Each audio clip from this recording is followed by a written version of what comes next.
안녕하세요. 지난번에 함께 우리 형제자매님들과 나눈 말씀의 제목이 두본성과 경외심이었잖아요. 오늘도 역시 같은 제목으로 두본성과 경외심 2 이렇게 정했습니다. 그래서 본문도 동일하게 정했습니다.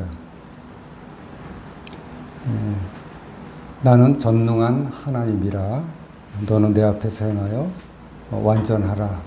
이것이 오늘의 본문입니다. 지난번에 로마서 8장 21절을 통해서 곧 선을 행하기 원하는 나에게 악이 함께 있는 것이로다 하는 사도 바울의 탄식을 통해서 우리 성도들 안에 두본성이 있다 하는 것을 함께 교제를 했습니다. 하나님을 믿지 않는 자연인에게는 한 본성만 있겠죠. 그리고 그 본성은 어디로부터 유래했겠습니까? 첫 아담으로부터 유래한 본성입니다. 그렇다면 성도에게는 두 본성이 있는데 하나는 자연인과 동일하게 옛 본성으로서 아담으로부터 분류받은 본성이 있습니다. 그런데 또 하나의 본성이 있죠. 그거는 하나님으로부터 받은 본성입니다. 그래서 그것을 새 본성이라고 하죠. 그런데 성도 안에 서로 상극인 두 본성이 있다 보니까 당연히 싸움이 있을 수밖에 없다 하는 것입니다.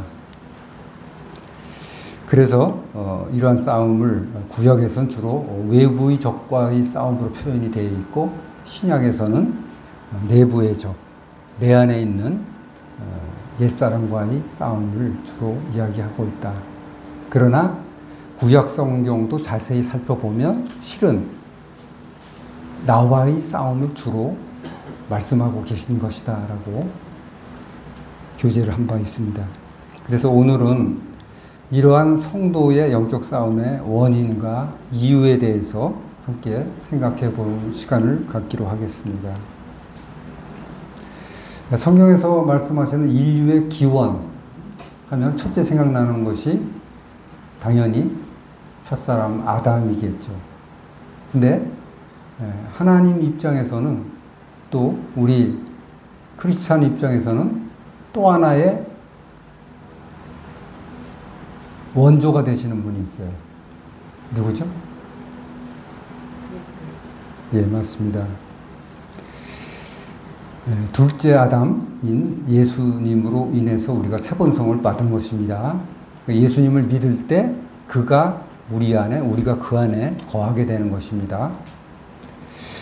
그래서 첫 아담은 사단의 유혹을 받아서 사망의 왕노릇하는 그런 세상에 살게 되었죠. 그런데 우리 둘째 아담을 믿는 우리 성도들에게는 그분이 구원의 창시자가 되었다라고 말씀하시죠. 히브리서 2장 10절을 보면 많은 아들들을 이끌어 영광에 들어가게 하시는 분, 이렇게 정의가 되어 있습니다. 그래서 우리가 죄로 인해서 하나님의 영광에 이르지 못하더니 구원의 창시자인 예수 그리스도를 통해서 하나님의 영광에 이르도록 하는 것이 둘째 아담의 이 땅에 오신 목적이다, 이렇게 이야기할 수 있겠습니다. 그런데 이 두 가지에 대해서 하나님은 이런 말씀을 하세요. 나는 첫째 것을 패하고 둘째 것을 세우겠다 하는 작정을 하셨다는 것입니다. 히브리서 같은 10장 9절을 보면 첫째 것을 패하심은 둘째 것을 세우려 하십니다. 그래서 하나님은 처음부터 첫째 것을 패하고자 작정을 하셨어요. 그래서 첫째 것에 기반에 있는 인간에게 둘째 것을 세움으로 멈춰 있던 첫째 것을 패하는 것, 그 과정을 통해서 우리를 거룩하게 하겠다. 이것이 하나님의 경륜이다. 이렇게 이해를 할 수가 있는 것입니다.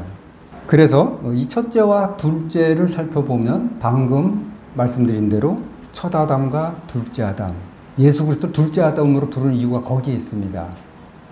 첫째와 둘째를 할 때는 셋째와 넷째가 없습니다. 이걸 염두에 두셔야 돼요. 그래서 첫사람 아담이 낳은 장남 가인이 있고 둘째 아벨이 있죠. 또 야곱이 낳은 에서가 있고 야곱이 있습니다. 그리고 이스라엘이 우리에게도 왕 좀 세워주세요 라고 요구했을 때 하나님이 세우신 첫 번째 왕이 있죠. 사울 왕.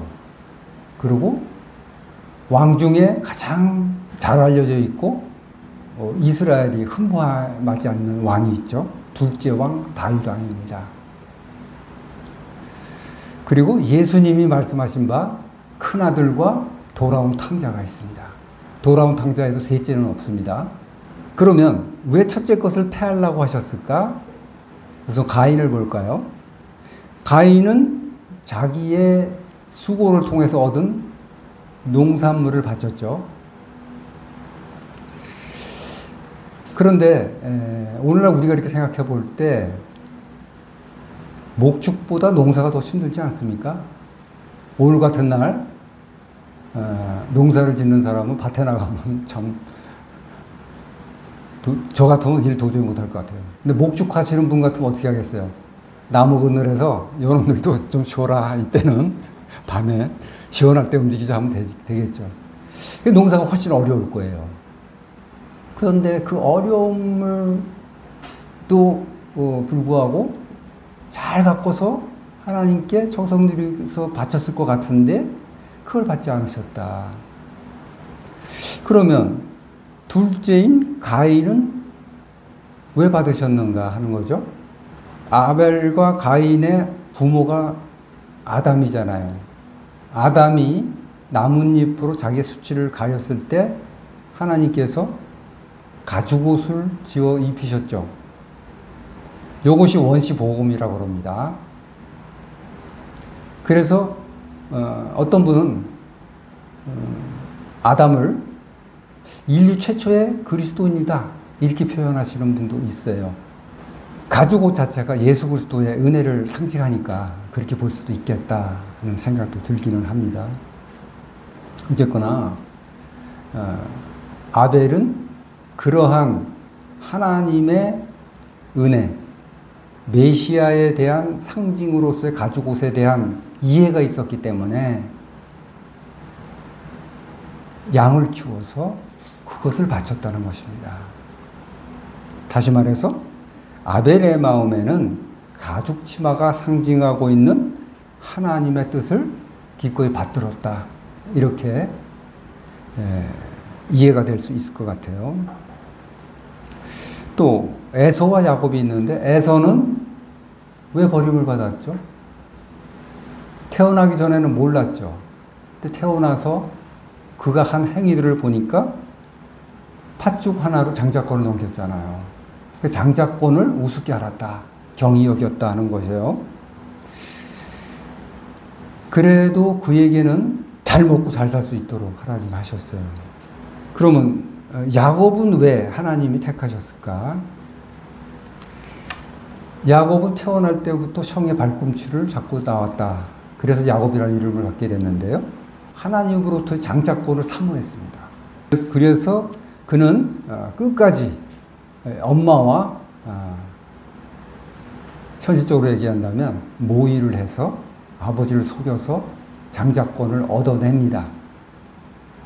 그러나 그 결과 그 사랑하는 엄마를 보지 못하고 어려움 속에 빠지게 되죠. 그럼에도 불구하고 에서와 야곱에 있어 가장 큰 차이점은 뭐냐? 야곱은 자기의 삶을 하나님께 의탁했어요. 외삼촌집으로 가는 중에 천사를 만나잖아요. 그때 내가 다시 돌아오기까지 나를 보호하시고 안전하게 지켜주시면 내가 돌아와서 당신을 위해서 제단을 쌓겠습니다. 이렇게 말씀을 드렸습니다. 또 거부가 돼서 돌아올 때 형이 자기가 키운 장정 400명을 데리고 쫓아온다. 이야기를 듣고 무서워서 온갖 꾀를 내서 가족들을 먼저 보내고 약복강가에서 자기는 밤을 새우는 일이 있었잖아요. 그때 자기 목숨을 하나님의 사자한테 걸었습니다. 죽기 살기로 덤빈 거예요. 새벽까지 붙잡고 늘어지니까 야, 이거 안 되겠다 해서 환도뼈를 치고 천사가 올라갑니다. 이러한 하나님께 죽기 살기로 매달리는 끈질김, 사모함, 이것 때문에 야곱을 택하신 게 아니냐, 저는 그런 생각이 듭니다. 또 사울 왕은 왜 패했을까? 사울 왕은 백성들 앞에서 또 선지자 앞에서 한 행위가 자신의 체면과 위신을 항상 높이고자 했죠. 잘못했으면 하나님 앞에 잘못했습니다 하면 돼요. 백성들 앞에서도 이거는 내가 잘못한 것 같다, 이렇게 고치겠다 하면 될 텐데 항상 변명을 하고 자기를 좀 덮어달라고 하고 위신을 세워달라고 하고 선지자의 옷이 찢어질 정도로 붙잡고 늘어지죠. 하나님께 매달렸어야죠. 근데 눈에 보이는 선지자한테 매달리는 그러한 모습을 보였습니다. 그리고 외부와의 전쟁에서 돌아올 때 그 왕을 죽이지 않고 살려서 돌아왔죠. 그리고 좋은 재물들을 가져왔습니다. 그 이유를 들어보니까 가장 좋은 것을 하나님께 드리고자 함이었다라고 이야기를 합니다. 그런데 하나님은 뭐라고 하시죠? 나는 제사보다 순종을 원한다, 이렇게 말씀하세요. 사울이 이해하고 있는 제사는 형식에 그쳤던 거예요. 그런데 다윗 왕의 경우는 어떻습니까? 다윗은 줄곧 하나님의 영광을 위해서 싸웠어요. 골리앗하고 싸울 때도 너희가 뭔데 거룩한 하나님의 백성을 공격하냐? 이렇게 이야기하지 않습니까? 그래서 하나님의 영광을 위해서 기꺼이 나가서 싸웠던 것입니다. 또 개인의 영달보다는 이스라엘 민족 전체를 위해서 항상 싸웠어요. 그렇기 때문에 사울을 죽일 수 있는 기회가 있어도 죽이지 않은 것입니다. 하나님의 영광, 이스라엘의 영광을 위했던 것입니다. 그리고 그의 삶에 있어서는 지속적으로 하나님께 자신을 의탁하는 삶을 살았습니다. 밧세바와 이 사건이 있을 때도 선지자의 말을 듣고 즉각적으로 회개하고 되돌리키는 그러한 삶을 살았던 분입니다. 또 예수님이 말씀하신 큰아들과 둘째 아들의 차이를 보면 우리가 잘 아는 것처럼 큰아들은 아버지 집을 떠난 적이 없죠. 그래서 아버지의 그 풍성함을 항상 누리고 살았어요. 부족함이 없었죠. 의복도 남보다는 좋은 거 입었을 거예요. 음식도 아마 종들보다는 좋은 걸 먹었을 가능성이 있습니다. 그럼에도 불구하고 큰아들은 아버지에 대한 감사, 또 좋은 집에 좋은 음식을 있는 것에 대한 기쁨이 없었어요. 또 자기 친동생인데도 불구하고 돌아왔을 때 그 동생을 비난하는 위치에 서게 됩니다. 그러니까 상당히 이기적인 것이죠. 그에 비해서 작은 아들은 집을 나가보니 고생이죠. 오늘날도 마찬가지입니다. 그래서 그는 후회하고 돌아옵니다. 돌아올 때 그의 심정은 어땠습니까? 아버지 집에는 먹을 것이 얼마나 풍족하뇨. 나는 쥐업 열매도 주는 자가 없다 하고 돌아갑니다. 그래서 그는 집을 나가봤던 그 경험으로 인해서 형과 다른 게 아버지의 집이 얼마나 풍성하고 안전하고 감사한 집인지를 깨닫게 됩니다. 그러니 집에 돌아왔을 때 형과 달리 아마 아버지가 어떤 일을 시키셔도 맡기셔도 기쁨으로 했을 거예요. 감사함으로 했을 것입니다. 본 대로 첫째는 자신이 누리고 있는 것을 당연시 여기고 감사할 줄 모른다. 그러나 둘째들은 그 장남이라는 것에 대한 그 특권이 결핍되다 보니까 그것에 대한 간절한 소망이 있다. 나도 그런 특권을 가졌으면 좋겠는데 하는 바람이 많았을 것이다. 곧 좋게 말하면 하나님의 은혜를 바라는 것이 더 컸다라고 생각할 수 있을 것 같습니다. 상황들을 살펴보면 사람의 입장에서는 약간 그래도 불합리한데? 라고 생각할 수 있는 게 있을 수 있을 거예요. 저는 장남입니다. 그래서 더 그렇게 생각할 수도 있어요. 어쨌든 바로 첫째 것을 세우지 않고 둘째 것을 대신 세우시는 것, 첫째 것을 폐하시는 것, 이것이 하나님께서 우리 인류에 대한 뜻이고 경륜이다 라고 이해가 됩니다. 그래서 이 돌아온 둘째, 또 어린 양을 바친 아벨, 또 그 얌체 같았던 야곱, 또 가족으로부터 어떻게 보면 외면당했던 모습이 있죠. 다윗 같은 경우. 선지자가 와서 기름 부으려고 그랬더니 다 모이라고 그랬죠. 근데 다윗을 빼놓고 모였어요. 사실은 다 모이라고 그러면 모여야죠. 그러한 다윗인데도 그 다윗을 선택하셨습니다. 그래서 누가복음 19장 7절을 통해서 하나님께서 이런 말씀하십니다. 한 사람이 회개하면 하늘에서 회개할 것이 없는 의인 99으로 말미암아 기뻐하는 것보다 더 기뻐하겠다. 하늘에는 회개할 것이 없는 의인 99이 있어요. 10명, 20명, 30명이 아니에요. 99명이 있어요. 그거로 인해서 기뻐하는 것보다 땅에서 한 사람이 회개하면 그것을 더 크게 여긴다. 그러니까 집을 떠난 바 없는 그 의인, 장남도 의인이라고 볼 수 있어요. 왜? 집을 떠난 죄를 진 적이 없으니까. 집 밖을 나가본 적이 없으니까. 죄인은 아닐 것입니다. 그럼에도 불구하고 그 장남보다는 돌아온 탕자를 훨씬 기뻐하신다. 이래서 그 장자에게 아버지는 뭘 줍니까? 자기 집에 있는 옷 중에 가장 좋은 옷, 또 그 집에서 주권을 상징하는 가락지를 끼우고 양반만 신는 신발을 시킵니다. 이게 하나님의 계획이고 경륜인 것입니다. 지금까지 살펴본 첫째 것과 둘째 것에 대해서 고린도서 15장 47절에 이런 말씀이 있습니다. 첫사람은 땅에서 났으니 흙에 속한 자이거니와 둘째 사람은 하늘에서 나셨다. 지금 따져본 첫째와 둘째들은 다 그렇다는 거예요. 첫째는 땅에서 났고 흙에 속한 자. 둘째는 하늘에서 났고 하늘에 속한 자라는 것입니다. 그래서 이어서 49절에 이런 말씀이 있습니다. 우리가 흙에 속한 자의 형상을 입은 것 같이 옛사람이죠. 또한 하늘에 속한 이의 형상을 입으리라. 두 말씀을 합쳐보면 흙에 속한 형상을 입은 것을 우리가 뛰어넘어서 극복해서 첫째 분이 아닌 두 번째 분의 형상을 입는 것,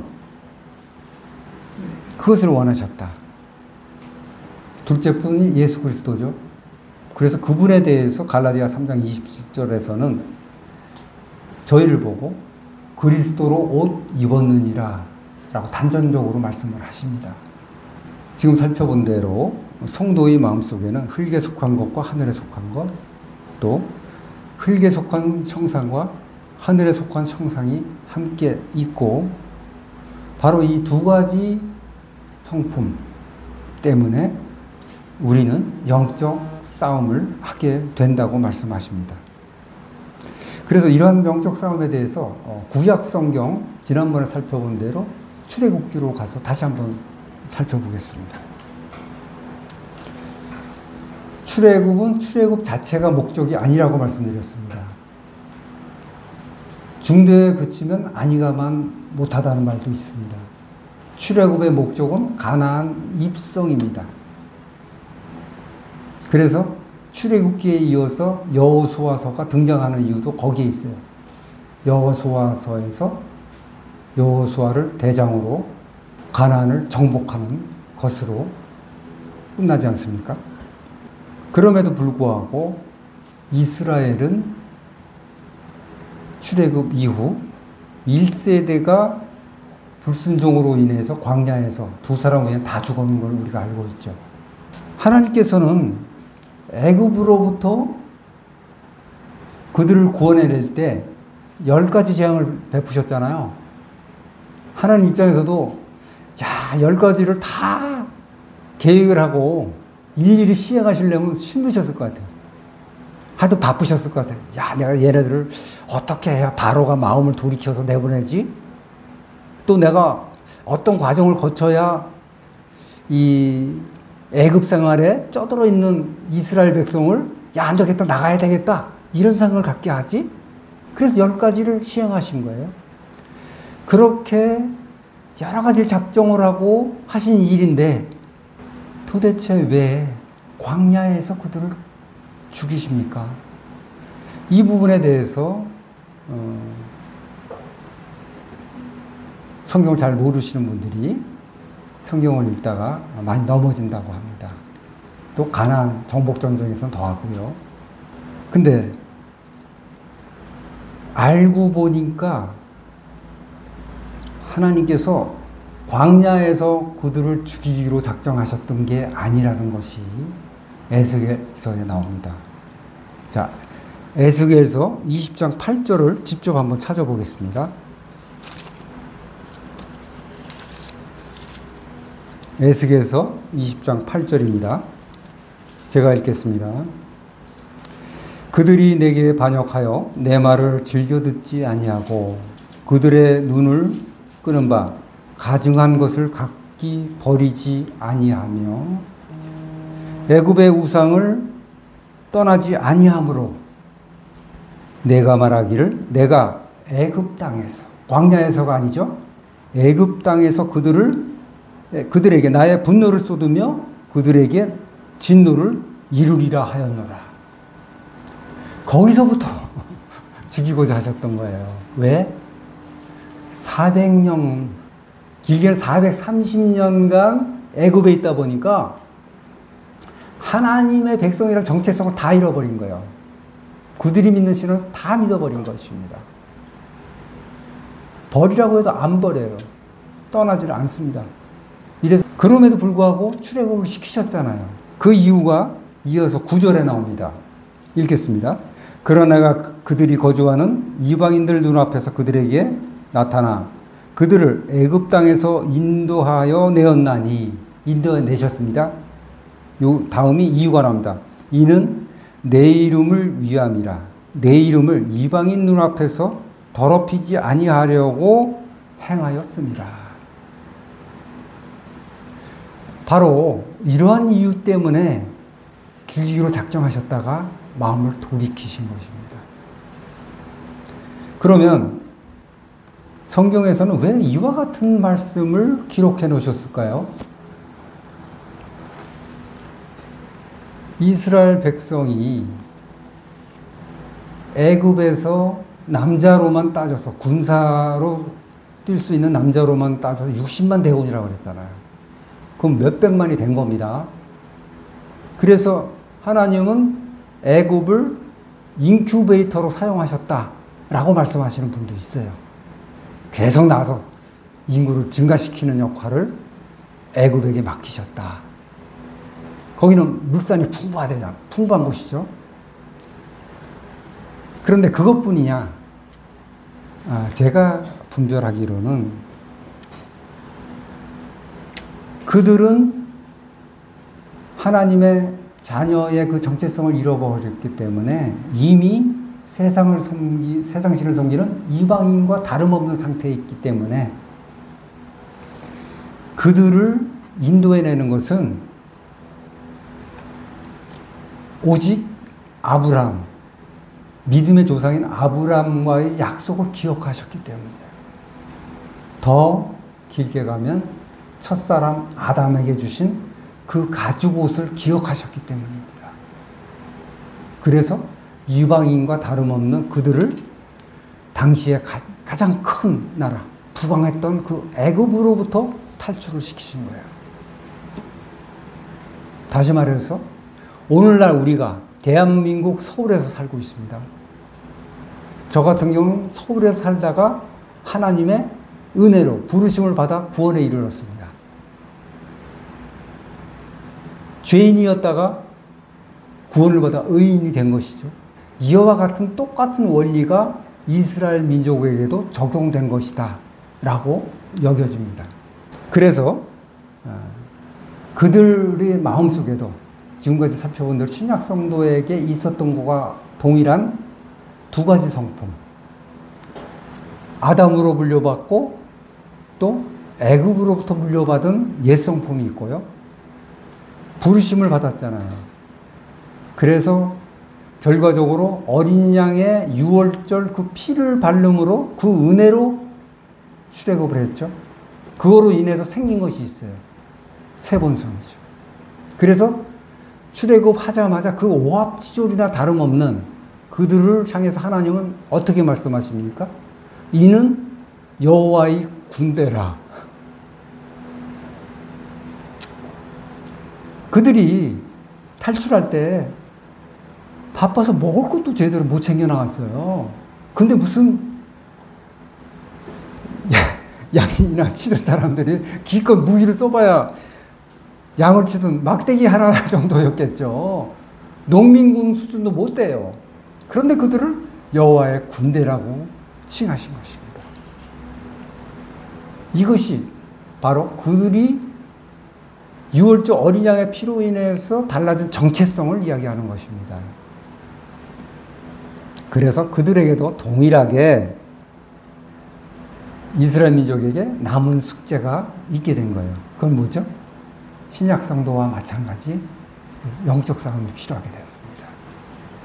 옛사람을 패하고 자기 안에 있는 새 사람을 세우는 그런 과정이 필요했던 것이라고 여겨지는 것인데요. 그래서 하나님께서는 광야에 있을 때 정탐꾼의 보고를 듣고 뭐라고 했죠? 모세한테? 아니 매장지가 없어서 하필이면 이 광야에서 우리를 죽게 하느냐? 울며 불며 어떤 계획을 세웠습니까? 야, 안 되겠다. 모세 외에 다른 대장을 세워서 애굽으로 다시 돌아가자라고 했어요. 이것이 바로 옛 본성을 얘기하는 거예요. 새 본성은 한 걸음씩 하나님께로 나아가고자 하는 그러한 마음이 있어요. 하나님에 대한 끌림이 있습니다. 인도하심이 있어요. 옛 본성은 어디로 인도하죠? 과거의 나로 계속 끌고 가고 하는 거예요. 이러한 옛 본성에 속한 그 1세대들을 두 사람 외에는 광야에서 다 죽이십니다. 사실 이것을 신약적 관점에서 이루어진 성도의 마음속에서 일어난 영적 전쟁으로 본다면 이거는 하나님의 승리요 그 개인의 그 마음에서 이루어졌다면 그 개인의 영적 승리예요. 옛사람을 다 물리쳤다면 더 이상 그 성도를 괴롭힐 자가 없잖아요. 또 자기 안에 옛사람이 없어진 사람들은 모든 사람을 포용할 수 있어요. 외부로부터의 공격이 두렵지도 않습니다. 왜? 예수 그리스도와 같은 마음을 품게 되었잖아요. 그게 온전함입니다. 그런데도 불구하고 그들이 애굽으로 다시 돌아가고자 하는 그것에 대해서 베드로후서 2장 22절에서 이렇게 말합니다. 개가 그 토한 것에 돌아가고 돼지가 씻었다가 더러운 구덩이에 도로 누웠다 라는 말씀이 이루어졌다. 이것은 하나님을 잘 믿는 사람이 배도한 상태를 말씀하시는 것이 아니고 방금 표현한 대로 옛 성품을 이야기하신다라고 저는 개인적으로 분별을 합니다. 그래서 살펴본 대로 광야에서 죽어간 1세대들은 이스라엘의 옛사람을 상징하고요. 광야에서 출생한 2세대, 그들은 새사람을 상징한다고 저는 믿어집니다. 그런데 이 2세대에 대해서 1세대가 광야에서 한 말이 있어요. 뭐라고 평가했냐면 신명기 1장 39절에 나오는데요. 너희가 사로잡히리라 하던 너희의 아이들 또 선악을 분별하지 못하던 너희 자녀들도 그리로 들어갈 것이라. 1세대들이 볼 때는 야, 얘네들 다 어린데 얘네들이 어떻게 가나안 애들하고 싸워? 이건 말도 안 돼. 얘네들은 아마 가면 다 사로잡힐 거야. 포로가 될 거야. 더군다나 선악을 분별하지 못하잖아. 이런 애들이 어떻게 전쟁에 나갈 수가 있겠어? 라고 생각했어요. 그러나 하나님은 바로 그러한 자들을 선택하신 거예요. 어린아이와 같은 마음을 갖지 아니하면 천국에 들어갈 수 없다. 세상의 관념, 세상에 속한 사상, 경험을 갖고 있는 이들은 하나님 나라 못 들어간다는 거예요. 그것이 고침을 받아서 하나님이 우리에게 주고자 하고 여기시는 그 천국 시민에 합당한 그러한 생각을 가진 사람, 소망을 가진 사람들, 그 사람들을 데리고 천국에 가서 영원히 살겠다는 것이 예수 그리스도의 뜻이다 라고 생각이 되는데요. 그 우습게 보였던 그 2세대들을 결국 하나님은 가나안에 입성을 시키십니다. 그들에게는 비록 어릴지라도 그들 마음속에 무엇이 있기 때문에 가능했을까요? 새 생명의 힘이 있었기 때문이에요. 새 생명의 힘은 어리나 크나 상관이 없습니다. 그 힘은 어린 다윗에게도 나왔었잖아요. 막내잖아요. 막내임에도 불구하고 그 힘은 엄청났습니다. 사자가 양을 물어가면 어떻게 했어요? 입을 벌려서 뺏었다는 거예요. 그러한 강력한 힘을 가지고 있었어요. 그래서 그 거인인 골리앗도 그 조그만 체구의 다윗이 한 번에 물맷돌로 이길 수 있는 이유가 거기에 있다라고 저는 믿어집니다. 그래서 그 2세대들이 광야를 지나 요단강을 건넌 다음 그 길갈에서 첫 번째 한 것이 있죠. 할례입니다. 왜? 광야에서는 할 기회가 없었어요. 이리저리 방황하느냐고 안정적으로 할 기회가 없었어요. 그래서 그 길갈에서 할례를 합니다. 근데 할례를 하는데 여호수아에서 보면 부싯돌로 만든 칼로 했다 그래요. 요즘 최신 기술로 그 예리한 칼로 해도 사나이들이 며칠은 고생을 합니다. 근데 당시에 소독약도 없던 시절에 부싯돌을 갈아서 표피를 뱄어요. 그러니 얼마나 아프고 전쟁은 무슨 전쟁을 하고 왔어요. 그런데 그것을 적들이 있는 여리고성이 있는 바로 그 코앞에서 할례를 한 거예요. 이것이 이해가 될 수 있습니까? 그래서 적들의 코앞에서 할례를 한 것, 또 지난번에 살펴본 대로 여호수아 앞에 등장한 칼을 뽑아들고 여호수아를 마주하고 칼을 뽑아든 군대 장관의 그 칼. 그 칼에 대해서 성경은 뭐라고 말씀하십니까? 하나님의 말씀은 예리한 칼과 같아서 우리의 골수를 쪼갠다. 우리의 마음의 생각까지도 다 판단하신다.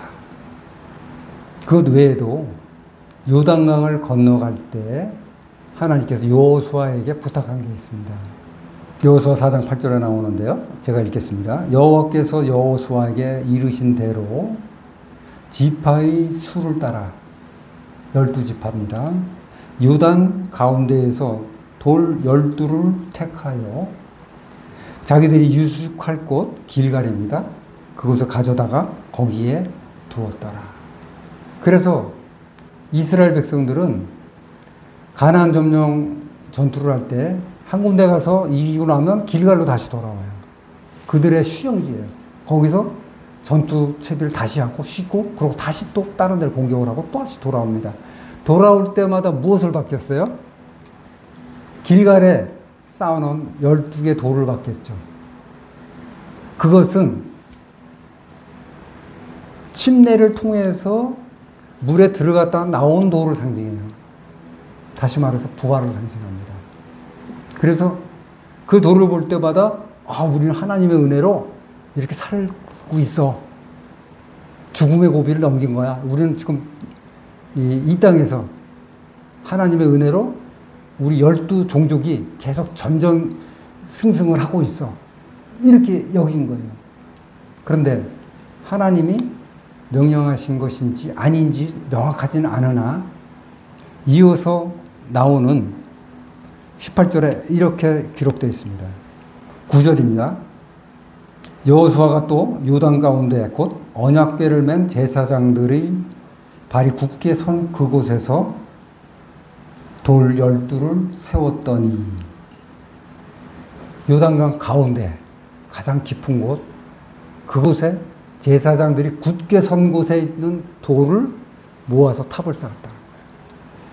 그리고 나서 이어지는 말씀이 저는 옛날에 이걸 읽을 때도 혹시 오늘까지 지금도 요단강 가서 그들이 건넜던 그것을 내가 알 수 있다면 수안경을 끼고 들어가서 보면 12개 돌이 있을까? 하는 생각을 했어요. 왜 그런 줄 아세요?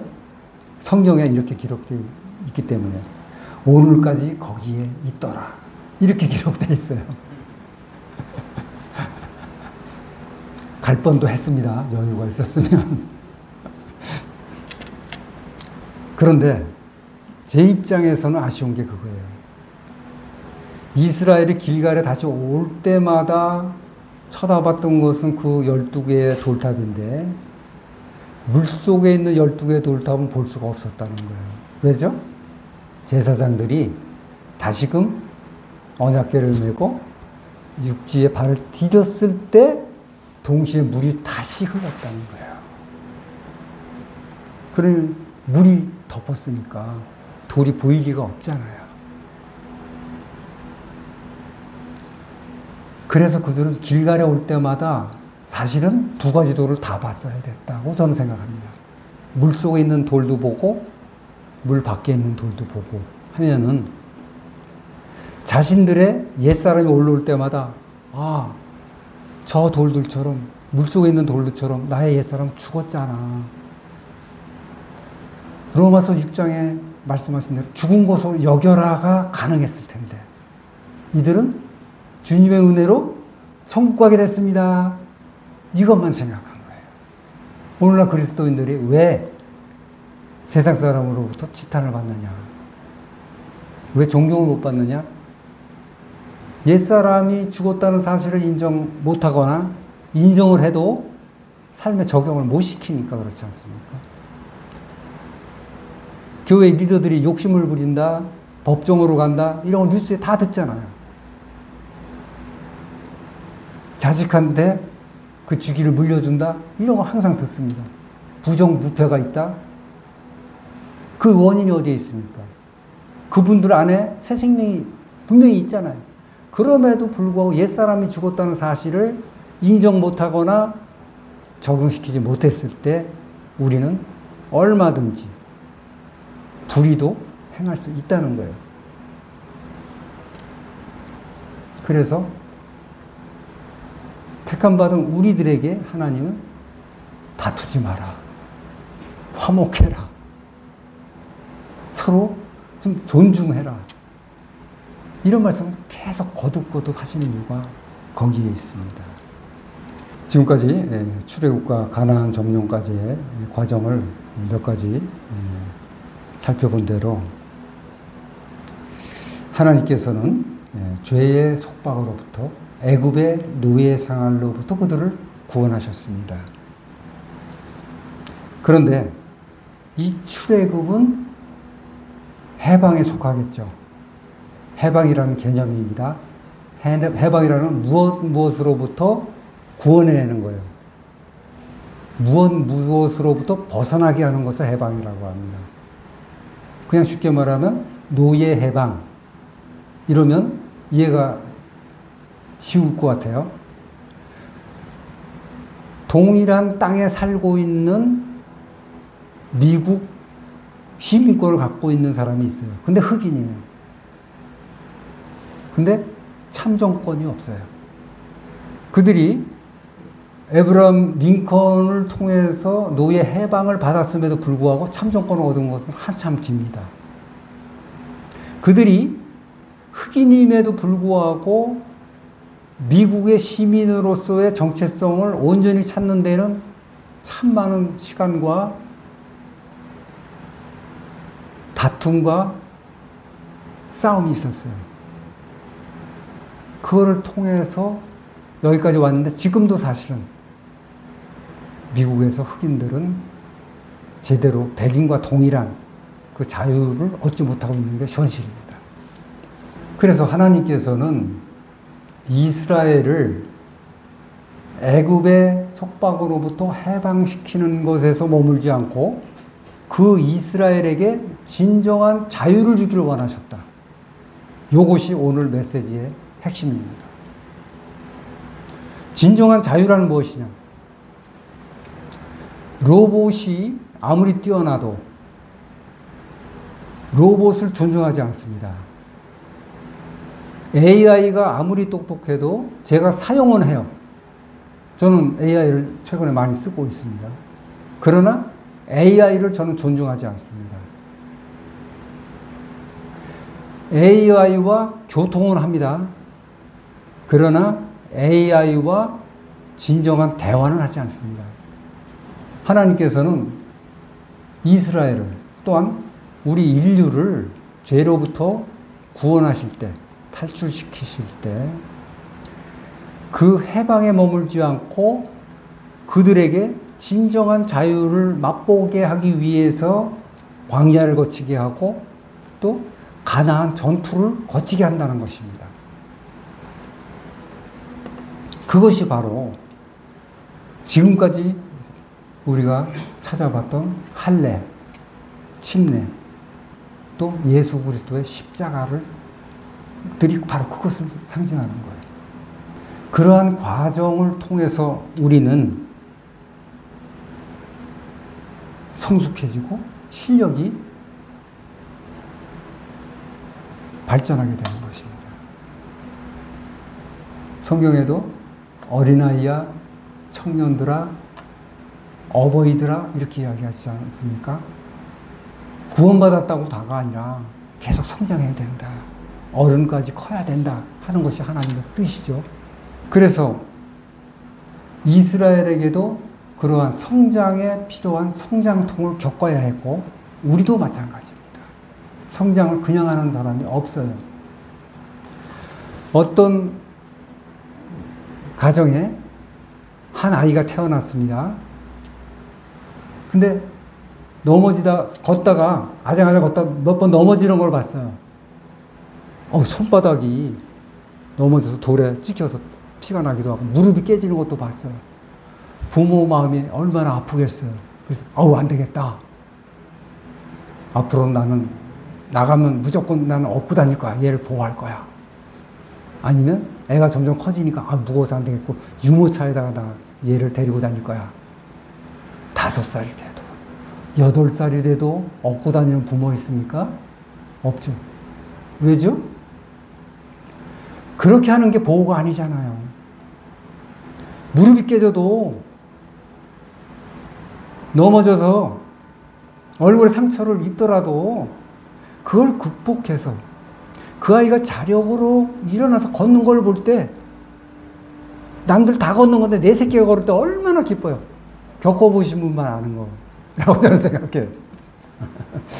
저희 순이가 걷기 시작해가지고 저희 동네 개화산이라는 데가 있는데 걷기 시작한 지 얼마 안 됐는데 개화산을 여러 번 데리고 다녔어요. 근데 이제 길을 얘가 아니까 한 번은 할머니 할아버지하고 같이 가는데 얘가 앞장서서 걷는 거예요. 길을 한다고 끼뚱끼뚱하고 걷는데 할머니 할아버지도 웃고 저희도 웃고 야, 참 신기하다. 어떻게 저렇게 걷냐. 남의 자식이 걷는 거는 별로 신기하지가 않아요. 내 새끼가 걸으면 그렇게 신기하고 기특해요. 걷는 것조차도. 하나님이 원하시는 게 바로 그거예요. 내가 낳은 자식들이잖아요, 인류는. 이 자식들이 걸음마를 배우고 넘어져서 깨지더라도 키워코 배워서 자기 발로 걷는 거. 공부도 해라 해서가 아니라 스스로 할 줄 알게 되면 얼마나 기뻐요. 연애도 다 컸다고 연애도 해요? 야, 좀 더 있다 하지? 이런 부모도 있겠지만 야, 얘 다 컸네. 어떻게 연애도 해? 뿌듯하게 여기는 부모도 많이 있을 거예요. 이 아이가 취직해서 직장도 다닌다든가 또 결혼해서 또 아이를 낳는다고 했을 때 그 부모가 얼마나 흡족합니까? 성숙한 자녀로 크는 것이 효도죠. 하나님도 우리에게 원하는 게 바로 거기에 있다. 그러나 그 아이가 그런 식으로 자립하고 독립하기까지 얼마나 많은 아픔을 겪습니까?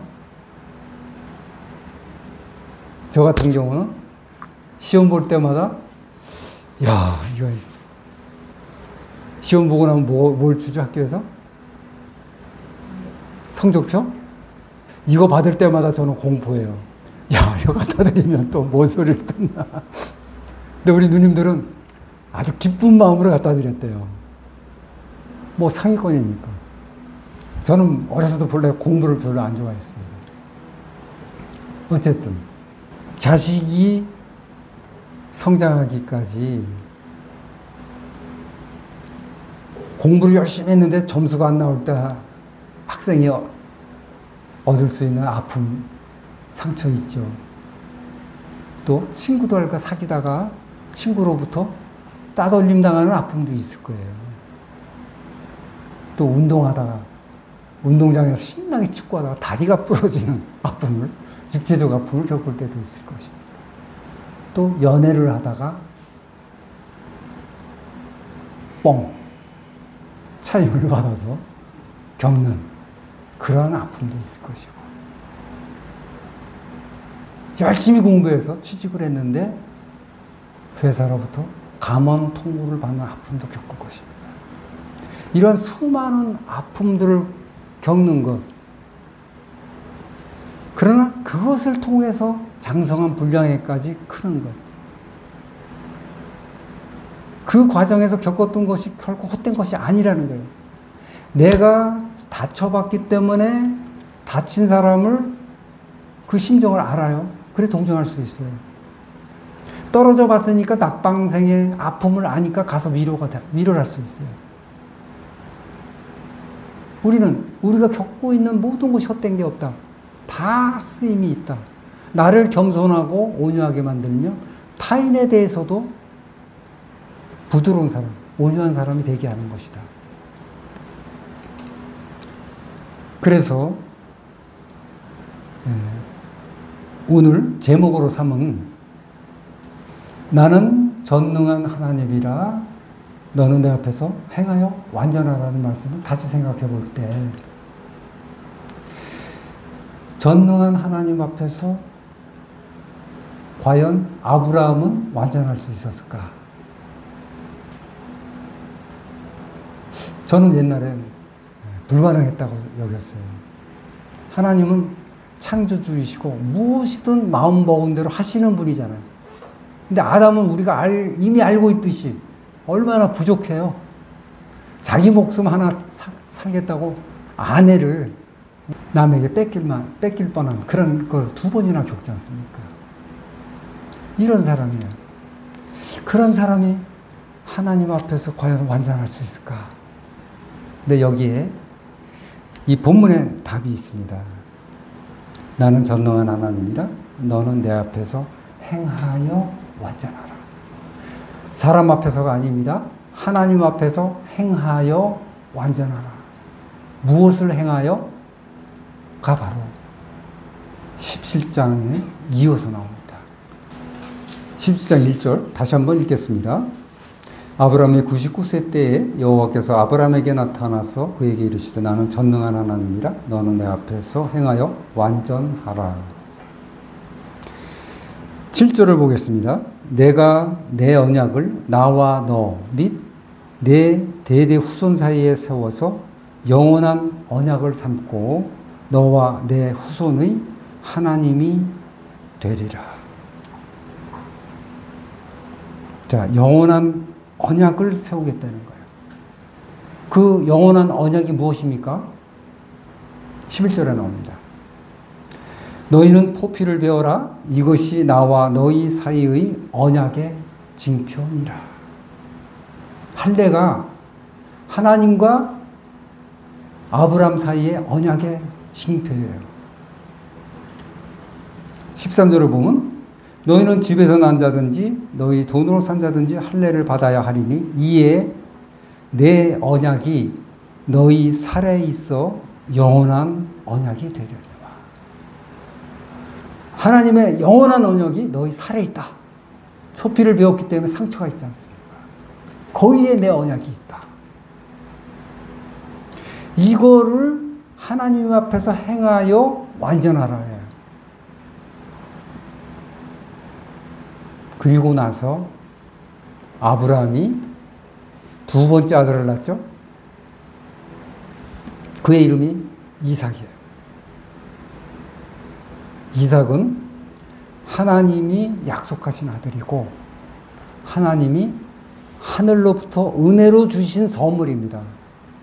다르게 표현을 한다면 이스마엘은 사람의 생각, 육신의 생각으로 낳은 아들이죠. 그래서 흙에 속한 자예요. 근데 둘째 아들은 하나님의 언약으로 인해서 할례 이후에 낳은 아들이죠. 그래서 약속의 아들, 하늘로부터 나옴을 입은 아들이라는 거예요. 할례 그러면 상징적으로 남자의 그 표피만 뵙니다. 그러나 할례의 진정한 뜻은 거세에 있습니다. 왜냐? 네 능력으로 난 게 아니라 하나님의 은혜, 100% 하나님의 능력으로 난 것이다라는 증명하는 게 이삭인 거예요. 그래서 하나님이 네가 사랑하는 너의 독자 아들을 번제로 바치라고 요구하시죠. 우리는 그걸 생각할 때 하나님 너무하세요. 아니 이스마엘을 내보내라고 하신 것까지는 그래서 조금 이해가 돼서 내보냈습니다마는 이제는 100세가 나서 난 그 아들 하나밖에 없는데 이 아들을 또 바치라고요? 이해가 안 되잖아요. 그런데 이 말씀을 달리 생각해 보면 와, 엄청난 영광이로구나. 왜요? 이때 당시는 레위기가 없었기 때문에 제사에 대한 예법이 없었잖아요. 하나님께 번제를 바칠 때 아무거나 바칩니까? 아니죠. 거룩한 걸 바칩니다. 점 없고 흠 없는 거를 바칩니다. 가장 좋은 걸 바칩니다. 이걸 바쳤을 때, 번제로 바쳤을 때 연기가 올라가요. 그때 하나님이 하늘에서 뭐라고 하셨죠? 아름다운 냄새다. 내가 기꺼이 흠양한다는 거예요. 아름다운 냄새다. 그러니까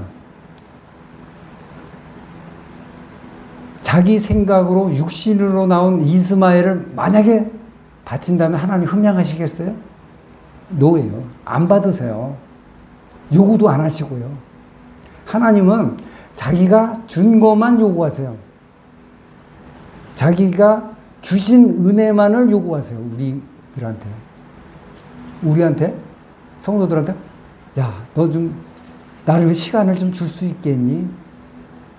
혹은 너의 재능을 좀 나한테 바칠 수 있겠니? 혹은 너의 재물 조금 바칠 수 있겠니? 했을 때 그 성도가 나의 시간, 나의 재능, 나의 재물은 하나님 것입니다라고 믿는 사람은 바치죠. 내가 한 건데요. 하면 못 바쳐요. 바칠 쓰는 것마다 다 거룩한 거예요. 하나님은 거룩한 우리 자녀들을 하늘나라까지 인도하시기 위해서 할례 아니면 침례 아니면 십자가를 거치게 하십니다. 우리가 거룩한 제물이 되기를 원하시기 때문에. 이제 정리하겠습니다.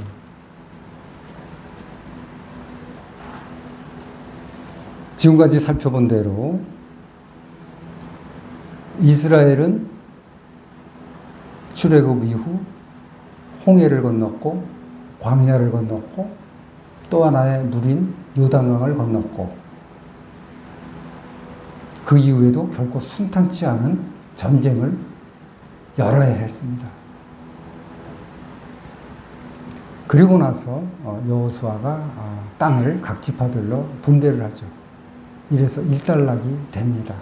그런데 그 땅을 분배받기까지의 모든 과정들이 그들을 성숙하게 만든 거예요. 가나안의 새로운 주인이 될 수 있는 자격을 획득하게 한 겁니다. 왜 하나님께서 가나안 원주민들이 무엇이 그렇게 밉고 나쁘다고 생각해서 그들을 싹 죽이고 하나님이 애굽에서 가나안 족속과 다름없었던 이스라엘을 구원해내서 그들로 주인을 바꾸셨냐는 거예요. 이유는 딱 하나.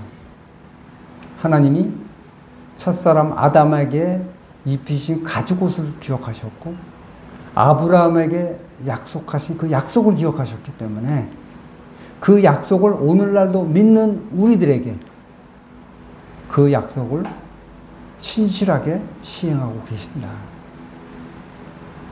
그리고 그 과정에서 우리를 성숙하고 정결한 하나님 앞에 아름다운 제물이 될 수 있도록, 산제물이 될 수 있도록 우리를 연단하고 훈련하고 계신다. 그래서 이러한 것을 철학적으로 생각해 볼 때 해방과 자유에 대해서 이렇게 설명을 합니다. 자유에 대해서 소극적 자유와 적극적 자유가 있다고 합니다. 소극적 자유는 아까도 잠깐 설명했듯이 외부로부터의 간섭이나 구속이 없는 상태에 들어가는 것, 또 주로 국가나 타인의 강제로부터 벗어나는 것을 말한다. 그래서 구약의 출애굽을 여기에 해당한다고 볼 수 있겠습니다. 그러면 적극적 자유는 뭐냐? 자신이 원하는 바를 스스로 실현할 수 있는 능동적인 상태를 말한다. 능동적인 거, 피동적인 게 아니에요.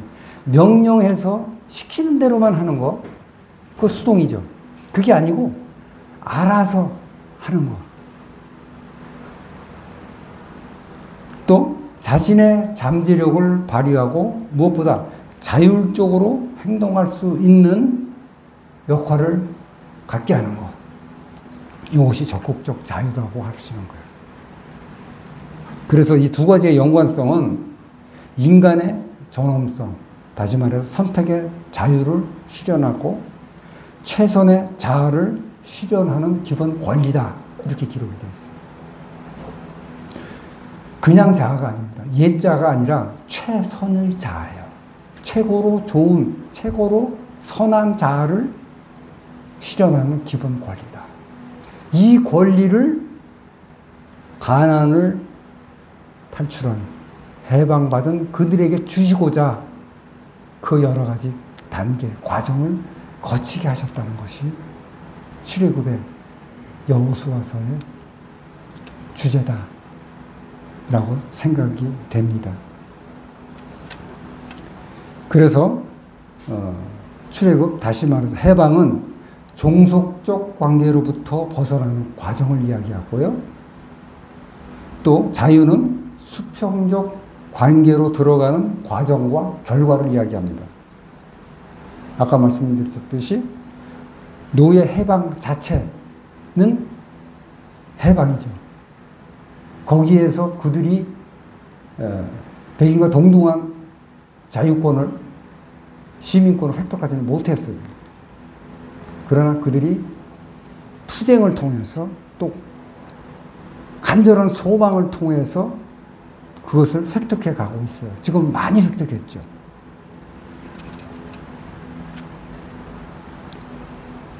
그래서 하나님께서는 우리에게 이러한 여러 가지 절차를 거치게 하셨는데, 그것이 어떤 의미에서는 현실적으로 짐으로 느껴질 때도 있잖아요. 꼭 십자가를 거쳐야 됩니까? 주님, 꼭 침례를 받아야만 됩니까? 이럴 수 있죠. 옛날에 어느 책을 보니까 러시아에서 추운 겨울에 침례를 받는데, 그 추운 날 그 바닷가에 가서 그냥 침례를 받더라고요.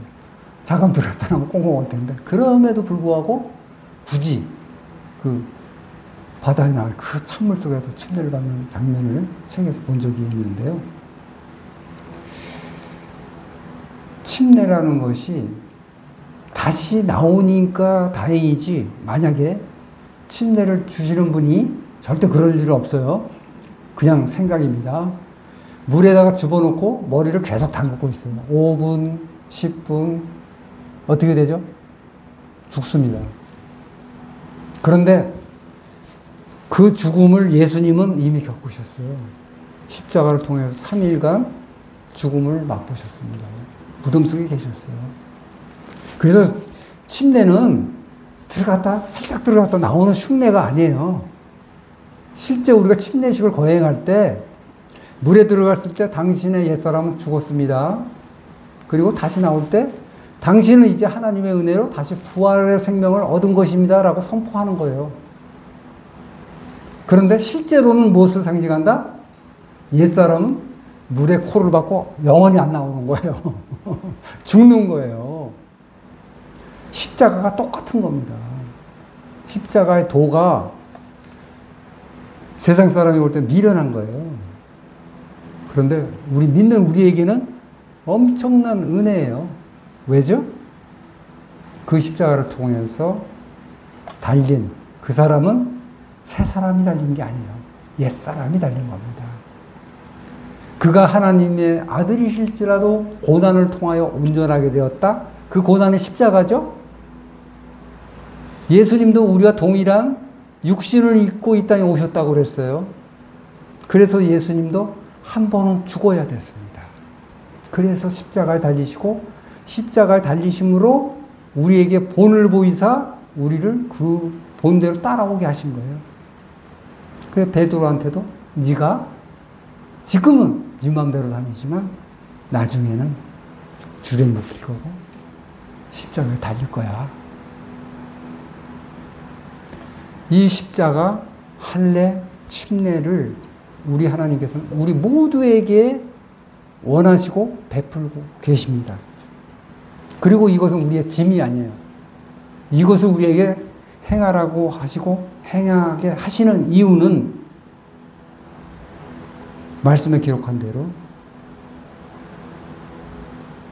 내 짐은 가볍고 쉬움이다 라는 말씀에 있습니다. 예수님의 십자가는 가볍고 쉬운 거예요.